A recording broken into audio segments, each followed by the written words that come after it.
Ceux qui sèment avec larmes moissonneront avec chant d'allégresse. Cette parole n'est pas une simple consolation, c'est une annonce divine pour ton âme fatiguée.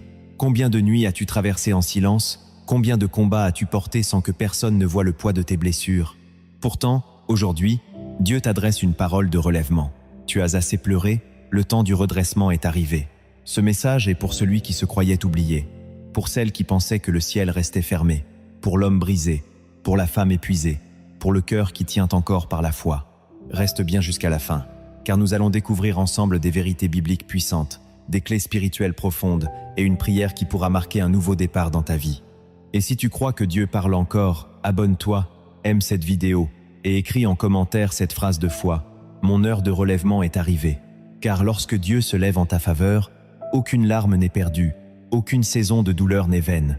Pour comprendre cette parole, il faut entrer dans la logique du ciel et non dans la logique humaine. Car la terre interprète souvent les larmes comme la preuve d'une défaite, tandis que Dieu les voit souvent comme le commencement d'une visitation. Dans les Écritures, les pleurs ne sont jamais présentés comme une fin définitive pour celui qui s'attache au Seigneur, mais comme une traversée, une saison, une nuit dont Dieu connaît déjà l'aube. Le psaume dit que les pleurs peuvent loger pour un soir, mais la joie vient au matin, et cette phrase révèle un principe spirituel immense. La douleur du juste n'est pas ignorée, elle est limitée par le calendrier divin. Lorsque Dieu parle de relèvement, il ne parle pas seulement d'un changement d'émotion, il parle d'une intervention profonde qui touche l'âme, restaure la dignité, redresse ce qui était courbé, rallume ce qui semblait éteint, et remet debout ce que les épreuves avaient presque enseveli. C'est pour cela que ce sujet est si important dans la vie du croyant, parce que beaucoup aiment entendre parler de bénédiction, de victoire et de percée, mais peu comprennent que, dans la pédagogie divine, le relèvement passe souvent par une vallée de larmes, par un silence pesant, par une attente qui purifie la foi, par une faiblesse qui détruit l'orgueil et par une dépendance nouvelle envers la présence de Dieu. La Bible est remplie d'hommes et de femmes qui ont connu ce chemin. Joseph a pleuré dans l'injustice avant de gouverner avec sagesse. Anne a pleuré dans la stérilité avant d'enfanter la promesse. David a pleuré dans les cavernes avant d'être établi sur le trône. Jérémie a pleuré sur un peuple rebelle. Mais ses lamentations ont aussi laissé jaillir cette vérité inébranlable. Les bontés de l'Éternel ne sont pas épuisées, ses compassions se renouvellent chaque matin. Même Job, assis dans la poussière, a découvert que Dieu ne l'avait pas abandonné dans la fournaise de sa douleur, mais qu'il préparait une révélation plus grande de sa gloire. Ainsi, lorsqu'une personne entend aujourd'hui « Tu as assez pleuré », Dieu dit que ton heure de relèvement est arrivée, elle ne doit pas l'écouter comme une formule motivante, mais comme une vérité enracinée dans toute l'histoire biblique, une vérité portée par les récits sacrés, confirmée par les prophètes, éclairée par le Christ et rendue vivante par l'action du Saint-Esprit. Il faut aussi comprendre que les larmes ont, dans la Bible, une valeur spirituelle particulière. Le monde voit les larmes comme un signe de fragilité à cacher, mais Dieu les recueille. Le psalmiste dit que Dieu garde les larmes dans son outre, image bouleversante qui montre qu'aucune souffrance sincère n'est perdue devant lui. Cela signifie que lorsque tu pleures devant Dieu, tu n'es pas en train de t'effondrer inutilement. Tu es en train de déposer une prière que les mots eux-mêmes n'arrivent plus à porter. Il y a des saisons où la bouche n'arrive plus à former de longues prières, où l'âme est trop fatiguée pour construire de belles phrases, où les genoux tremblent, où le cœur se sent vide. Mais les larmes du juste continuent de parler. Elles montent vers Dieu comme une intercession silencieuse. Elles disent « Seigneur, je suis au bout de moi-même, mais je crois encore que tu peux me relever. » Voilà pourquoi Jésus lui-même, dans son ministère terrestre, n'a jamais méprisé ceux qui pleuraient. Il s'est approché des brisés, des rejetés, des endeuillés, des malades, des humiliés. Il a dit « Heureux ceux qui pleurent, car ils seront consolés. » Cette parole est plus qu'un apaisement, c'est une promesse royale. Le Christ ne dit pas que ceux qui pleurent seront oubliés, il dit qu'ils seront consolés. La consolation biblique n'est pas une caresse passagère, c'est la visitation de Dieu dans la détresse humaine. Quand Jésus se tient devant le tombeau de Lazare, il pleure. Quelle profondeur dans ce mystère! Le Fils de Dieu, qui allait ressusciter son ami, s'arrête d'abord dans les larmes. Il montre ainsi que le ciel ne répond pas à la douleur humaine avec froideur. Dieu n'est pas un spectateur distant de nos batailles. En Jésus, il entre dans notre souffrance, il porte nos douleurs, il partage notre gémissement, puis il manifeste sa puissance. L'ordre du miracle est important. D'abord la compassion, ensuite le relèvement.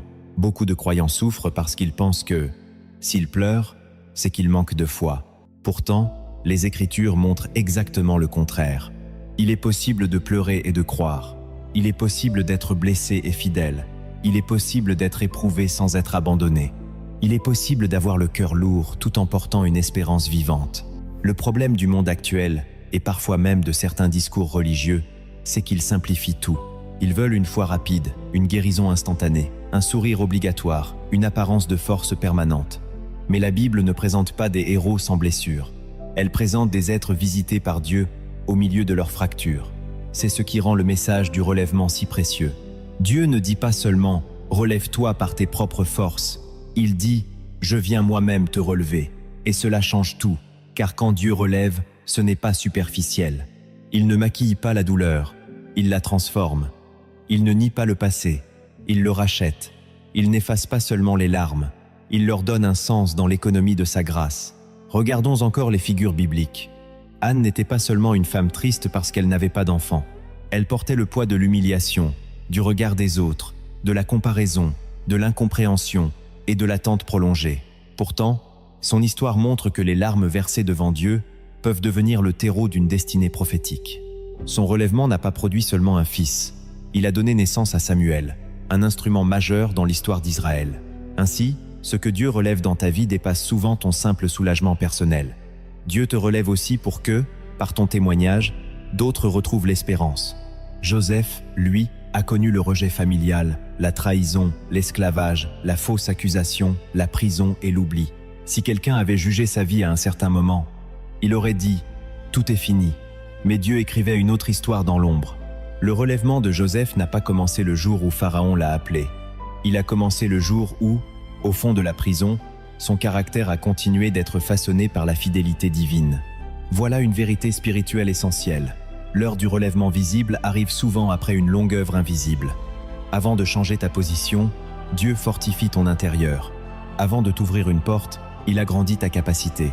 Avant de te rendre public, il te travaille dans le secret. David aussi révèle cette dynamique. L'onction a été versée sur lui bien avant la couronne.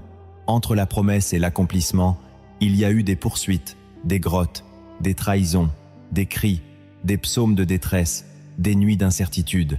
Pourtant, c'est dans cette saison que David a appris à connaître Dieu comme son refuge, son rocher, son bouclier et la gloire qui relevait sa tête. Cette expression est magnifique, celui qui relève ma tête. Quand la honte veut courber le visage, quand l'échec pousse à regarder le sol, quand la fatigue enlève toute espérance, Dieu intervient pour relever la tête de son enfant. Le relèvement biblique touche donc aussi l'identité. Dieu ne te relève pas seulement pour que tu ailles mieux, il te relève pour que tu te souviennes de qui tu es en lui. Cette vérité se retrouve dans la vie de Pierre. Après avoir juré qu'il suivrait Jésus jusqu'au bout, il a connu l'effondrement de son propre courage. Il a renié le Maître, puis il a pleuré amèrement. Ses larmes étaient celles de la honte, du regret, de la conscience brisée. Mais Jésus n'a pas laissé Pierre mourir dans cet instant. Après la résurrection, il l'a recherché, restauré et recommissionné. Quel message extraordinaire pour celui qui pleure sur ses propres erreurs. Le relèvement de Dieu ne s'adresse pas seulement aux victimes de l'injustice, mais aussi à ceux qui portent la douleur de leurs fautes et qui reviennent au Seigneur avec un cœur sincère. Là où le péché a humilié, la grâce peut restaurer. Là où la culpabilité a écrasé, le pardon peut redresser. Là où l'échec semblait définitif, la miséricorde ouvre un nouveau commencement. Les prophètes ont eux aussi annoncé ce Dieu qui relève. Ésaïe parle au peuple brisé et déclare que ceux qui se confient en l'Éternel renouvellent leur force, qu'ils prennent leur envol comme les aigles, qu'ils courent sans se fatiguer et qu'ils marchent sans s'épuiser. Cette image ne parle pas d'une absence de combat, mais d'une force renouvelée dans le combat. Sophonie déclare que l'Éternel est au milieu de son peuple comme un héros qui sauve. Jérémie, au milieu des ruines, ose encore espérer. Ézéchiel voit une vallée d'ossements desséchés recevoir le souffle de Dieu. Chaque fois, le message est le même. Dieu sait parler là où tout semblait fermé. Il sait redonner vie là où tout semblait mort. Il sait faire lever une armée là où il n'y avait plus que poussière et silence. Voilà pourquoi cette vérité est souvent mal comprise aujourd'hui. Beaucoup réduisent le relèvement à une réussite extérieure, à une amélioration matérielle, à une vengeance visible sur les ennemis. Or, dans les Écritures, le premier relèvement est intérieur. Dieu relève l'âme, guérit le cœur, restaure la communion, redonne une vision, remet debout la foi, puis il conduit chaque chose selon sa sagesse parfaite. Parfois, le relèvement prend la forme d'une paix retrouvée avant même que les circonstances changent. Parfois, il se manifeste par une force nouvelle au milieu du même décor. Parfois, il ouvre réellement une porte inattendue, mais même alors, le but suprême n'est jamais l'orgueil humain, c'est la gloire de Dieu manifestée dans une vie restaurée. Le monde moderne aime les résultats immédiats et les preuves visibles. Il mesure la valeur d'une personne à sa performance, à son image, à sa vitesse de réussite. C'est pour cela que tant de personnes cachent leurs larmes et ont honte de leur saison brisée. Mais le royaume de Dieu fonctionne autrement. Dans le royaume, la graine descend avant de porter du fruit. Dans le royaume, la croix précède la résurrection. Dans le royaume, l'abaissement prépare l'élévation. Jésus lui-même a suivi ce chemin. Il a été méprisé, rejeté, homme de douleur, habitué à la souffrance. Il a porté la croix, traversé l'agonie, connu les larmes de Gethsémanée, puis le Père l'a souverainement élevé. Ainsi, tout relèvement chrétien trouve sa source ultime dans le mystère du Christ crucifié et ressuscité. Ce n'est pas une simple amélioration psychologique. C'est la puissance de la résurrection agissant dans la vie du croyant. Si Christ est vivant, alors aucune nuit n'est éternelle pour celui qui demeure en lui. Si Christ est vivant, alors les tombeaux de l'espérance peuvent s'ouvrir. Si Christ est vivant, alors ce qui semblait enseveli peut recevoir un appel nouveau. Si Christ est vivant, alors les larmes n'ont jamais le dernier mot. Cette conviction doit descendre profondément dans le cœur du croyant. Le relèvement n'est pas une idée vague, c'est une alliance de grâce. C'est le Dieu fidèle qui se souvient, le Père qui entend, le Fils qui restaure, le Saint-Esprit qui fortifie. C'est le ciel qui se penche sur la poussière humaine pour dire « Lève-toi, je ne t'ai pas créé pour rester à terre ». Et lorsqu'une personne commence à saisir cela, elle ne lit plus son histoire seulement à travers ses pertes, elle commence à la lire à travers la fidélité de Dieu. Elle comprend que ses larmes n'étaient pas la preuve de l'absence divine, mais souvent le lieu secret où Dieu préparait son relèvement. Alors si ton cœur a longtemps saigné dans l'ombre, retiens ceci. Lorsque Dieu ordonne l'aube, aucune nuit, même profonde, ne garde ton destin captif. Jamais. Le premier principe que Dieu veut graver dans ton cœur, c'est que la saison des larmes n'annule jamais la parole qu'il a prononcée sur ta vie. Beaucoup de personnes commencent leur marche avec une promesse, puis traversent une vallée si longue qu'elles finissent par croire que Dieu a changé d'avis. Pourtant, les Écritures montrent que la promesse peut être éprouvée sans être retirée. Abraham a reçu une parole avant de voir l'accomplissement. Joseph a reçu un songe avant de connaître la prison. David a reçu l'onction avant d'entrer dans le palais. Quand Dieu dit que ton heure de relèvement arrive, il te rappelle que ce qu'il a commencé, il sait le conduire jusqu'à son terme. Une graine enfouie sous la terre ne ressemble pas à un avenir glorieux, et pourtant c'est là qu'elle prépare sa percée. De la même manière, ce qui semble enterré dans ta vie n'est pas forcément mort. Cela peut être en train de prendre racine sous le regard du Seigneur. Le deuxième principe, c'est que Dieu utilise souvent l'attente pour purifier le cœur de ses enfants. Nous voulons tous une délivrance immédiate, mais le ciel travaille rarement dans la précipitation. L'attente dévoile ce qui habite vraiment l'âme. Elle révèle les attachements cachés, les peurs profondes, les fausses sécurités et même les images déformées que nous avons de Dieu. Dans le désert, Israël n'a pas seulement manqué d'eau et de pain, son cœur a été exposé. Dans l'attente, Anne n'a pas seulement pleuré une absence, elle a appris à déverser toute son âme devant Dieu. Il existe une différence immense entre attendre en se desséchant et attendre en se laissant transformer. Quand le Seigneur tarde, ce n'est pas pour t'humilier inutilement, c'est souvent pour élargir ta foi afin que tu puisses porter ce qu'il a décidé de te confier. Le troisième principe, c'est que le relèvement commence dans l'intimité avant d'apparaître en public. Nous aimons les témoignages visibles, les portes ouvertes, les victoires que tout le monde peut applaudir, mais Dieu commence presque toujours dans le lieu secret. C'est dans la prière que la tête se redresse avant que les circonstances changent. C'est dans le silence d'une chambre que la foi se rallume avant que les montagnes bougent. C'est dans les larmes versées à l'abri des regards qu'une âme retrouve sa respiration. Pense à une maison dont les fondations seraient fragiles. Aucun architecte sage ne construirait la hauteur sans d'abord fortifier la base. De la même manière, Dieu ne veut pas seulement te donner un témoignage à raconter, il veut te donner une profondeur capable de soutenir ce témoignage. Voilà pourquoi certaines batailles se gagnent loin des foules. Voilà pourquoi certaines restaurations commencent quand personne ne soupçonne encore ce que Dieu est en train de faire.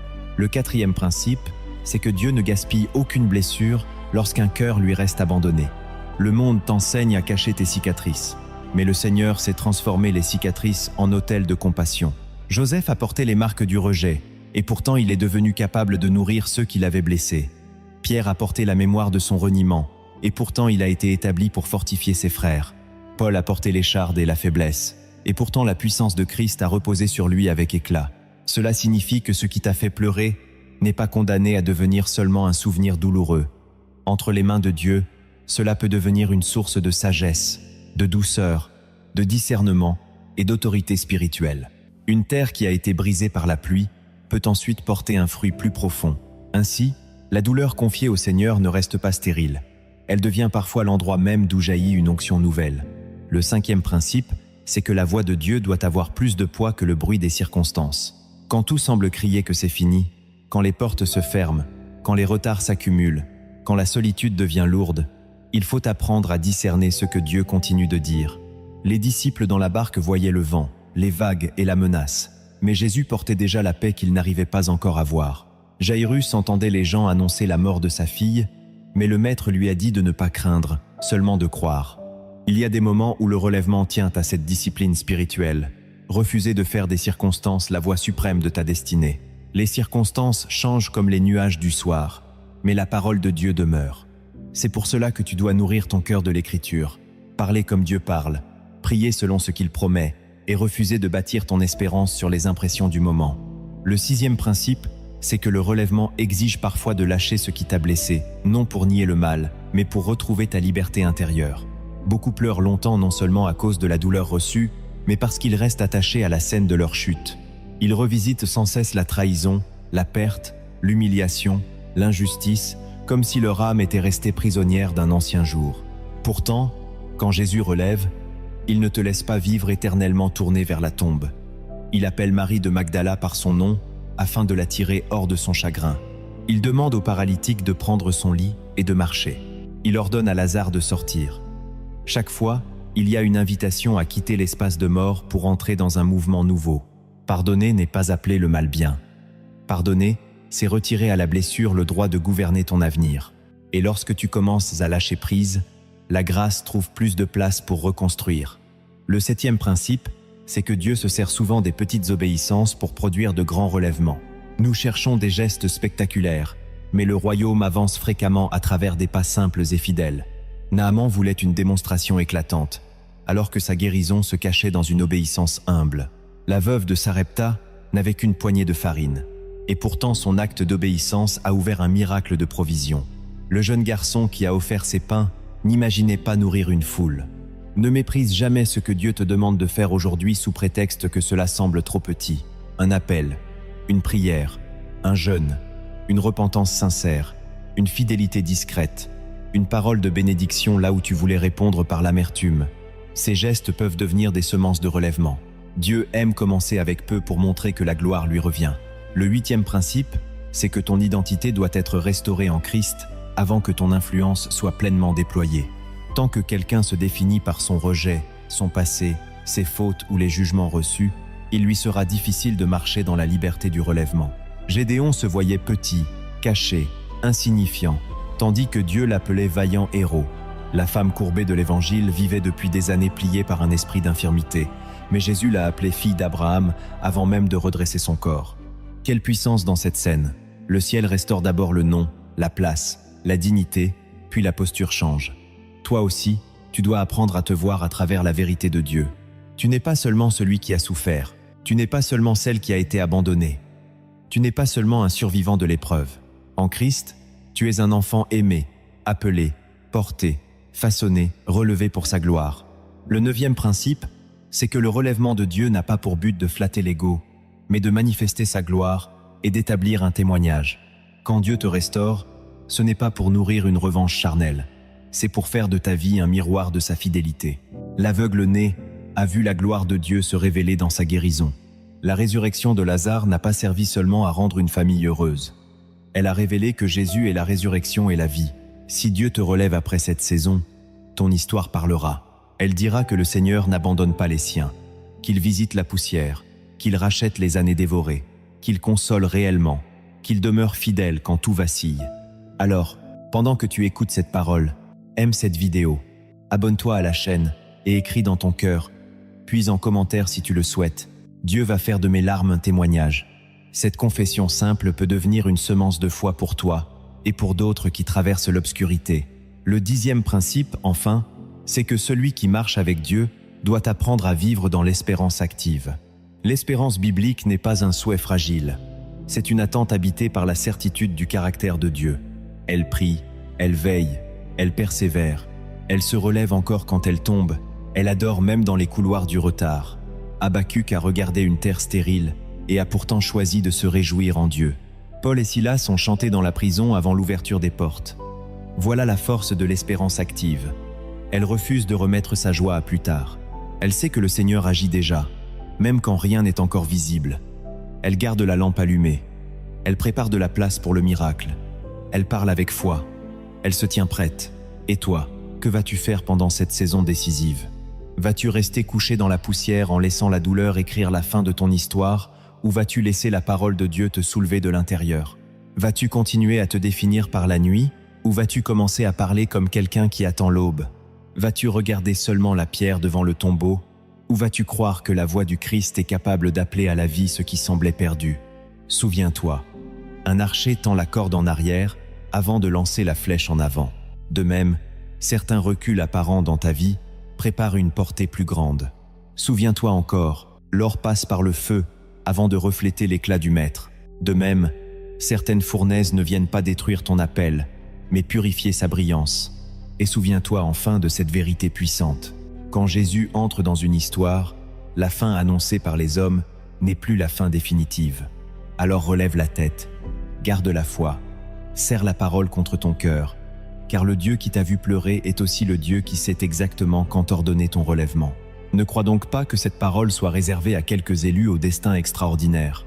Elle s'adresse aussi à la mère qui prie en silence pour ses enfants, aux jeunes qui luttent contre le découragement, à l'homme qui se sent vidé après tant de responsabilités portées seul, à la femme qui n'arrive plus à comprendre pourquoi tant d'épreuves se sont accumulées sur son chemin. Le relèvement de Dieu visite les vies ordinaires pour y inscrire une grâce extraordinaire.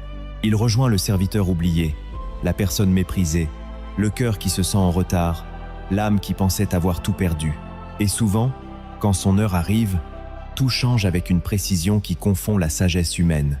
Une rencontre, une parole biblique, une conviction soudaine, une paix retrouvée, une force pour recommencer, une porte que personne n'attendait. Dieu possède 1000 chemins pour redresser celui qui se confie en lui. Alors ne laisse plus la fatigue parler plus fort que la promesse. Garde ces 10 principes comme des lampes pour ta route. Médite-les, prie-les, répète-les quand l'ombre revient, et laisse le Saint-Esprit les enraciner en toi. Car le Seigneur ne t'appelle pas seulement à survivre à cette saison. Il t'appelle à en sortir transformé, affermi, purifié, plus proche de son cœur, et prêt pour la suite qu'il a préparée. Oui, ton relèvement portera la marque éclatante de sa fidélité. La 4e révélation que cette parole porte en elle, c'est que Dieu cache souvent ses œuvres les plus profondes dans des saisons qui ressemblent à une absence. Voilà la première vérité cachée des Écritures. Le silence de Dieu n'est pas un refus, il est souvent un atelier invisible. Beaucoup pensent que, lorsque le ciel semble muet, c'est que Dieu s'est retiré. Pourtant, les récits bibliques montrent que le silence divin peut précéder une intervention majeure. Entre les derniers mots de Joseph à ses frères et son élévation, Dieu travaillait. Entre la stérilité d'Anne et la naissance de Samuel, Dieu travaillait. Entre la crucifixion du Christ et la gloire de Pâques, Dieu travaillait. Le silence n'était pas vide, il était chargé d'un dessein. Le bénéfice spirituel pour celui qui comprend cela est immense. Il cesse d'interpréter chaque attente comme un abandon et apprend à demeurer stable, adorant même quand il n'obtient pas de réponse visible. Cette vérité démystifie aussi une idée répandue. Non, la présence de Dieu ne se mesure pas uniquement à l'intensité de ce que tu ressens.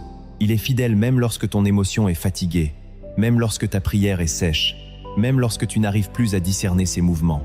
La 2e vérité cachée, c'est que le relèvement de Dieu commence souvent là où ton orgueil cesse de vouloir tout contrôler.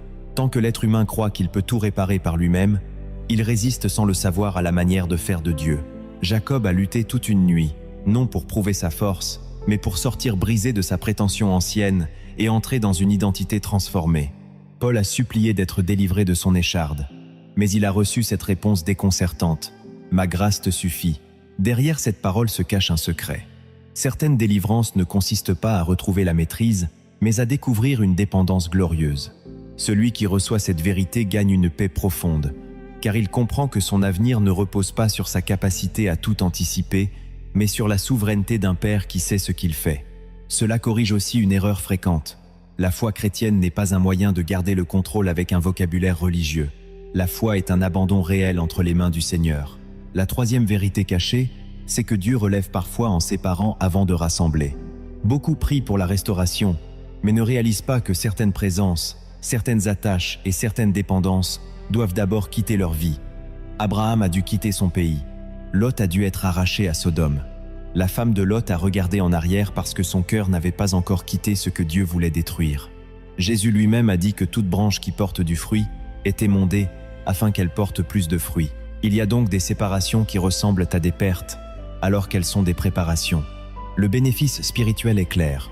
L'âme devient plus légère, plus disponible, plus pure dans son écoute, plus libre pour recevoir la suite de Dieu. Cette vérité casse un autre malentendu. Tout ce qui te quitte n'est pas forcément contre toi. Certaines fermetures, certaines distances, certains arrêts douloureux deviennent les outils cachés par lesquels le Seigneur protège ta destinée et prépare ton relèvement.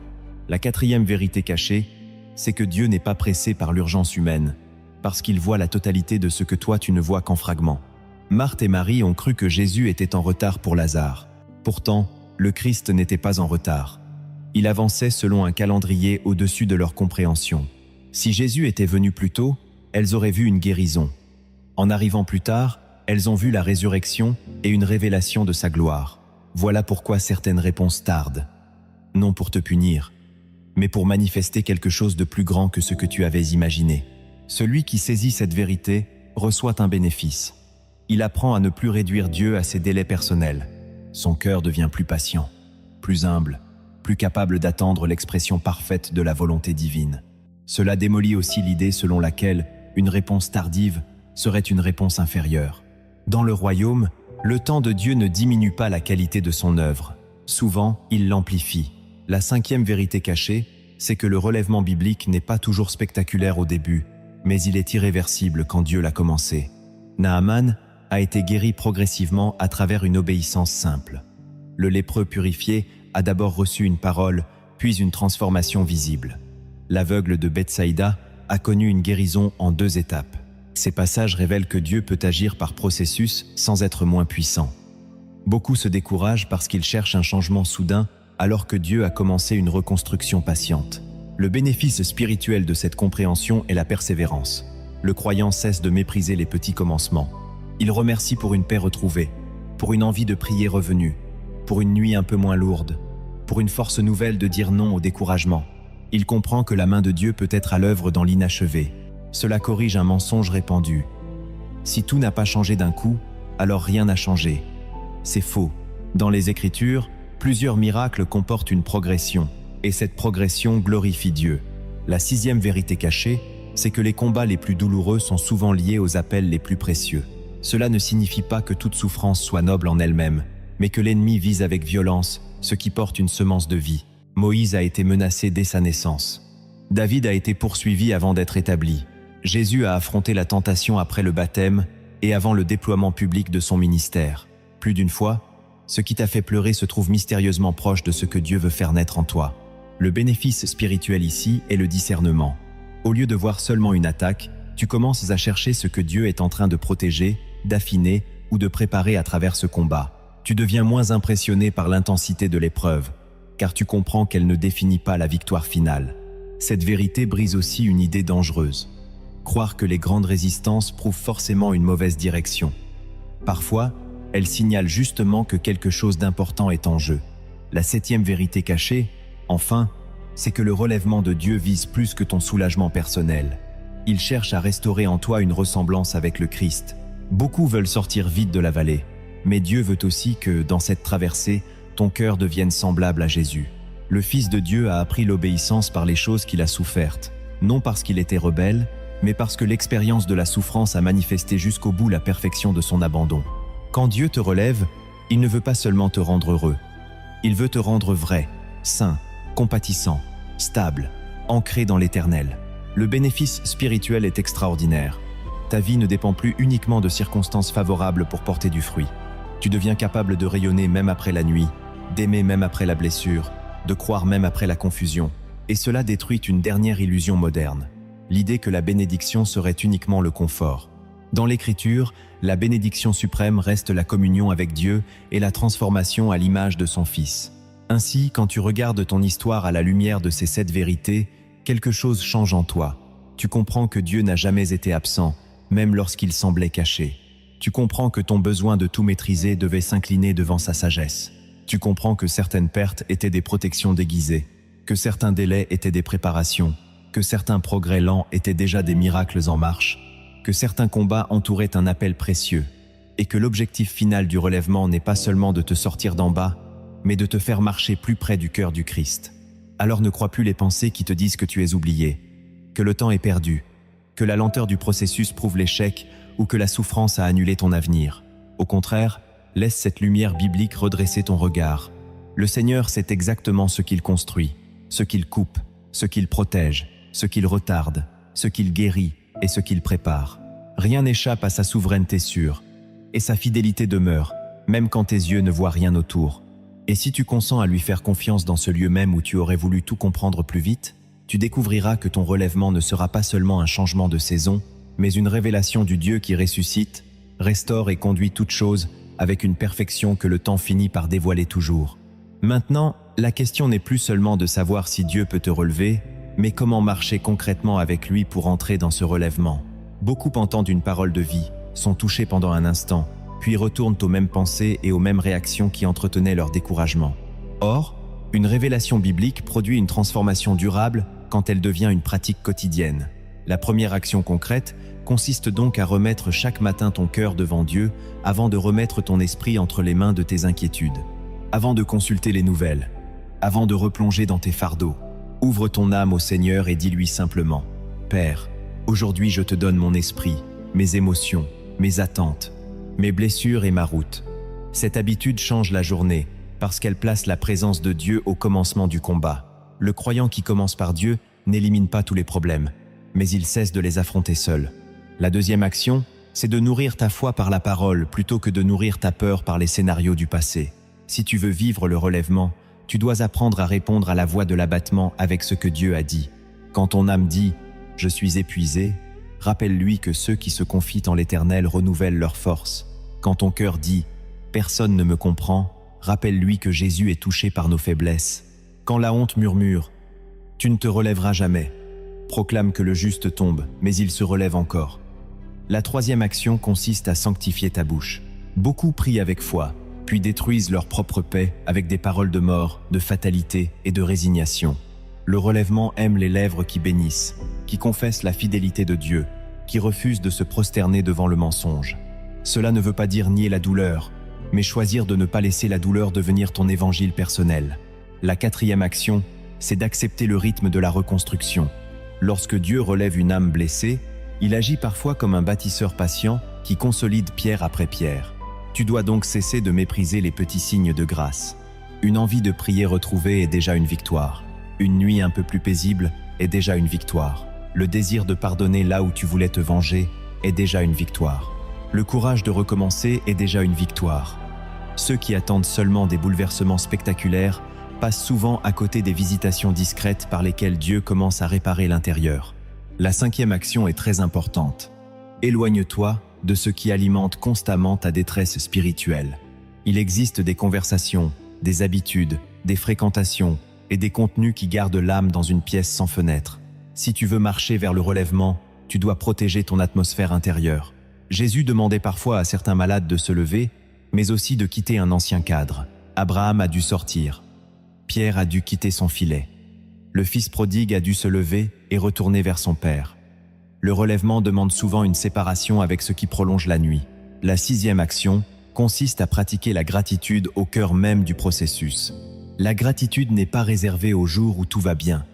Elle est un acte de foi qui dit à Dieu « Je reconnais ta main avant même d'avoir vu l'ensemble de ton œuvre. Remercie-le pour le souffle de vie, pour une parole reçue, pour une protection invisible, pour une force qui t'a empêché de sombrer complètement. » Un cœur reconnaissant ne nie pas ses larmes, mais il refuse de devenir aveugle aux traces de bonté divine déjà présentes sur le chemin.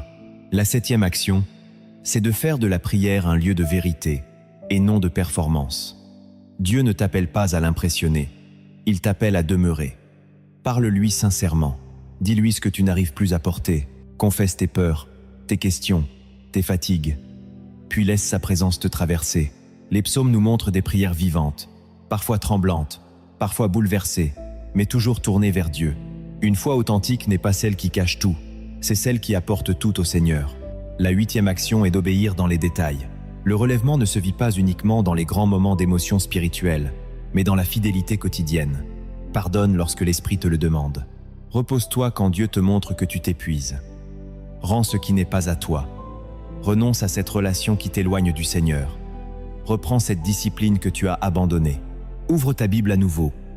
Dieu aime honorer les pas simples qui naissent de l'obéissance. La 9e action, c'est de t'entourer de voix qui te ramènent à Dieu et non à la confusion. Dans les moments de relèvement, l'entourage compte énormément. Job a souffert aussi à cause de paroles qui accusaient mal son état.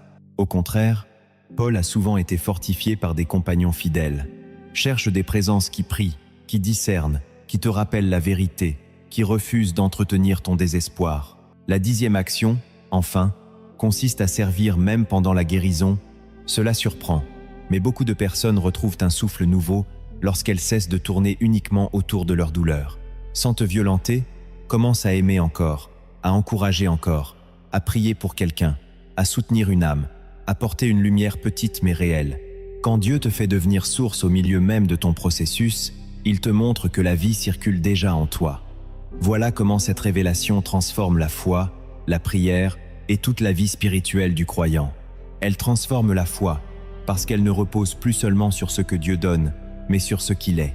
Elle transforme la prière, parce qu'elle devient un refuge réel, et non une formalité. Elle transforme le regard sur les saisons difficiles, parce qu'au lieu d'y voir uniquement une injustice incompréhensible, le croyant commence à y chercher la main du Père. Elle transforme aussi la relation au temps, parce qu'on ne vit plus seulement dans l'urgence de sortir, mais dans le désir de traverser avec Dieu sans perdre son cœur. Regarde Joseph.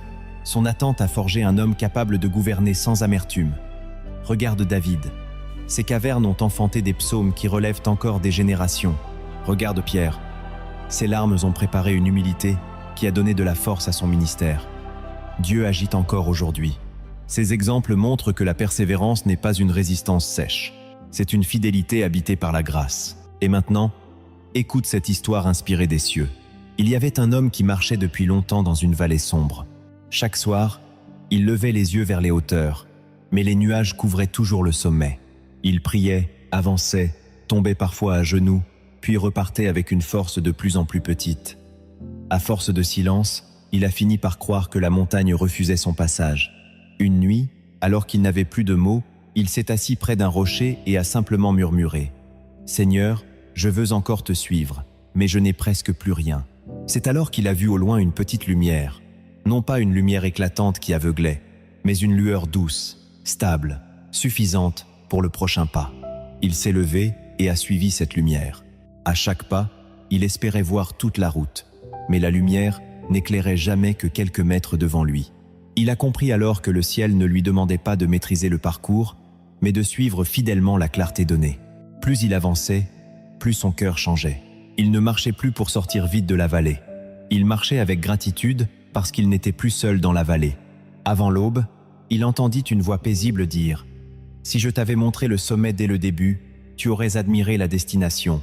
Mais en te donnant la lumière pas après pas, j'ai gagné ton cœur pendant le chemin. » Quand le matin s'est levé, l'homme a découvert qu'il se trouvait déjà sur les hauteurs qu'il croyait encore lointaines. Ainsi agit souvent Jésus avec ses enfants. Il ne donne pas toujours le plan complet, mais il donne sa présence, sa parole, sa paix, sa lumière pour aujourd'hui. Et celui qui choisit de suivre cette lumière entre dans une transformation plus profonde que la simple fin de la douleur.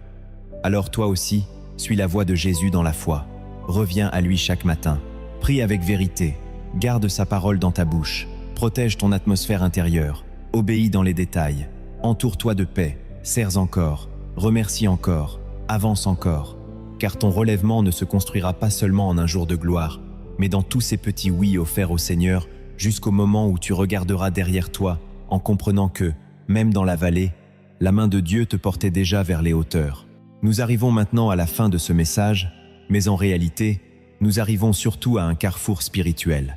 Après tout ce que nous avons vu, Une vérité demeure avec une force éclatante. Tes larmes n'ont jamais été invisibles devant Dieu. Ta douleur n'a jamais été en dehors de son regard, et la saison qui t'a brisé ne sera pas la saison qui te définira pour toujours. Tu as assez pleuré, non parce que tes larmes étaient inutiles, non parce que ta souffrance était imaginaire, non parce que le ciel était indifférent, mais parce que le Dieu qui t'a accompagné dans la nuit décide maintenant de parler à ton aube.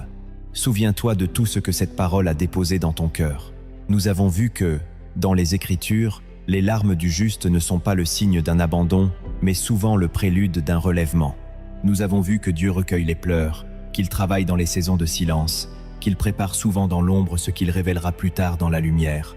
Nous avons vu que Joseph a pleuré avant d'être élevé, qu'Anne a pleuré avant d'enfanter sa promesse, que David a pleuré avant de voir sa tête relevée, que Pierre a pleuré avant d'être restauré, et que même le Christ a connu les larmes avant la victoire éclatante de la résurrection.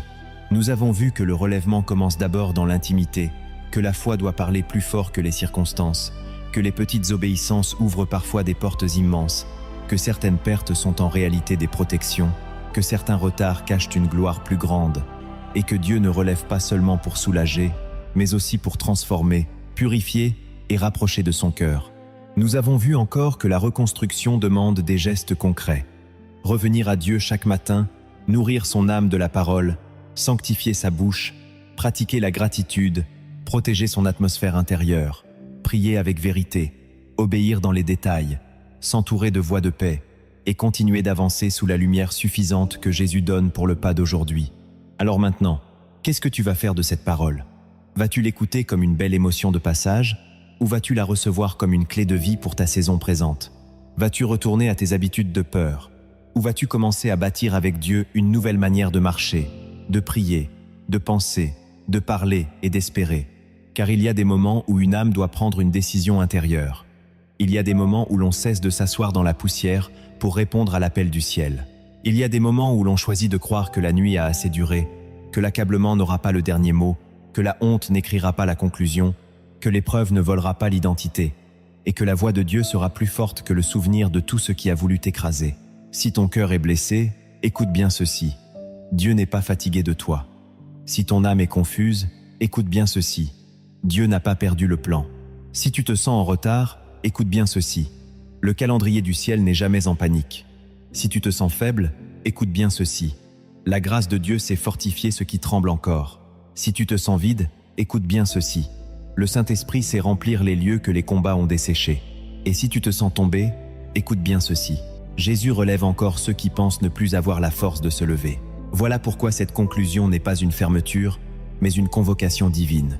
Le Seigneur t'appelle à te tenir devant lui avec sincérité et à lui remettre tout ce qui reste lourd dans ton âme. Remets-lui les nuits où tu as pleuré sans témoin. Remets-lui les prières qui semblaient revenir sans réponse. Remets-lui les humiliations, les déceptions, les attentes prolongées, les blessures d'abandon, les fautes que tu regrettes, les portes fermées, les retards que tu ne comprends pas, les fatigues accumulées et les questions qui n'ont pas encore trouvé leur explication. Dépose tout aux pieds du Christ, car ce que tu déposes vraiment devant lui cesse de te posséder de la même manière, et ce que tu abandonnes sincèrement entre ses mains entre dans la sphère de sa restauration. Maintenant, prie avec moi dans ton cœur. Seigneur Jésus, toi qui vois ce que personne ne voit, toi qui connais les chambres secrètes de l'âme, toi qui recueilles les larmes et qui entends même les soupirs que la bouche n'arrive plus à former, je te présente maintenant cette vie qui écoute ce message. Tu connais sa fatigue, tu connais ses combats, tu connais ses blessures, tu connais ses regrets, tu connais ses attentes, tu connais la profondeur de ses nuits. Là où le découragement s'est installé, viens souffler ton espérance. Là où la honte a courbé la tête, viens relever avec ta douceur et ta vérité. Là où la peur a enfermé le cœur, viens ouvrir un chemin de paix. Là où les souvenirs douloureux ont gardé l'âme captive, viens faire entrer la lumière de ton pardon et de ta guérison. Là où la personne se sent vide, répand la consolation du Saint-Esprit. Là où elle se croit oubliée, révèle la fidélité du Père. Là où elle pense que tout est fini, annonce encore ta vie. Je te demande de briser les chaînes invisibles, de restaurer la confiance, de fortifier la foi, de renouveler la pensée, de purifier les paroles, d'apaiser les émotions, de redresser l'identité et de ranimer la prière. Que cette personne ne survive pas seulement à sa saison, mais qu'elle en sorte transformée, plus proche de toi, plus enraciné dans ta parole, plus stable dans l'épreuve, plus humble dans l'attente et plus forte dans l'amour. Donne-lui le courage d'obéir, la force de pardonner, la patience de persévérer, la sagesse de discerner et la joie profonde qui ne dépend pas des circonstances. Et que ton heure de relèvement se manifeste dans sa vie selon ta volonté parfaite, pour ta gloire et pour le témoignage de ta bonté. Amen. Maintenant, reçois cette déclaration avec foi. Je ne resterai pas couché dans la poussière, car le Seigneur relève ma tête. Je ne laisserai plus la nuit définir mon avenir, car la lumière de Dieu se lève sur mon chemin. Je ne m'attacherai plus à la voie du découragement, car la parole de Dieu est plus vraie que mes émotions. Je ne ferai plus alliance avec la peur, car le Christ marche avec moi. Je ne regarderai plus mes larmes comme une faim, car entre les mains du Seigneur elles deviennent des semences de moisson. Je ne dirai plus que tout est perdu, car Dieu sait encore ressusciter ce que je croyais enseveli. Je ne mépriserai plus les petits commencements, car le ciel bâtit souvent en silence avant de révéler en puissance. Je ne confondrai plus délai et abandon, car Dieu agit même quand je ne vois pas. Je ne vivrai plus seulement pour sortir de la vallée, mais pour traverser la vallée avec Dieu, jusqu'à devenir un témoin vivant de sa fidélité. Garde cette parole dans les jours qui viennent. Réécoute-la avec un esprit de prière. Note les vérités qui ont touché ton âme. Ouvre ta Bible et approfondis ces passages. Reviens au Seigneur avec honnêteté. Et si ce message a parlé à ton cœur, partage-le avec une personne qui traverse une nuit difficile. Laisse en commentaire la phrase « Mon heure de relèvement est arrivée » et continue d'explorer la parole de Dieu. Car souvent, une seule vérité reçue avec foi peut changer une saison entière. Que la paix du Christ garde ton cœur, que sa main soutienne tes pas, et que ton témoignage futur fasse honte au désespoir qui croyait t'avoir arrêté. Car le dernier mot sur ta vie n'appartient ni à la douleur, ni au retard, ni à la peur, ni aux hommes, mais au Dieu vivant, fidèle, tendre et puissant, qui transforme les larmes en chants d'allégresse, les ruines en autels, les blessures en sagesse, les nuits en aurore, et les survivants en témoins de sa gloire. Marche maintenant, non comme quelqu'un qui attend encore une permission pour espérer, mais comme quelqu'un que Dieu est déjà en train de relever. Et lorsque le doute reviendra frapper à la porte de ton esprit, réponds-lui calmement que tu appartiens au Dieu des recommencements. Lorsque la fatigue voudra voler ton chant, rappelle-lui que ta source n'est pas dans tes forces, mais dans la présence du Seigneur. Lorsque les souvenirs voudront t'enfermer de nouveau, lève les yeux vers Jésus et avance encore. Un pas dans la foi aujourd'hui vaut mieux qu'un grand discours sans mouvement. Respire, crois, prie, avance. Le ciel n'a pas cessé de veiller sur toi. Le Père tient ton histoire, le Fils intercède pour toi, et l'Esprit demeure ton consolateur fidèle.